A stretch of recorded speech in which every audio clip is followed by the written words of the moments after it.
निशाशक्त अवस्था बापा खुड़ी और पड़ोशी को हाणिला युवक।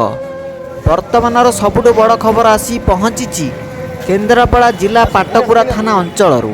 खबर अनुजाई पंदिया ग्रामर सुभाष दासंक पुओ जगदीश दास पिंटुआ निशाशक्त अवस्था निजर बापा को माड़ मारी हाणिबा उद्यम करुवा बेले खुड़ी रीनाबाला और पड़ोशी संतोष बाउरी बंधु रंजन मल्लिक ताकू अटकाइबा चेष्टा कला बेले निशाशक्त जगदीश समस्त 4 जन को गोड़ाई गोड़ाई एक कोदाल साहाय्य हाणिले। एने खबर तत्क्षणात पाटकुरा पुलिस घटनास्थल में पहुंची निशाशक्त युवक को काबू करी थाना रे अटक रखी।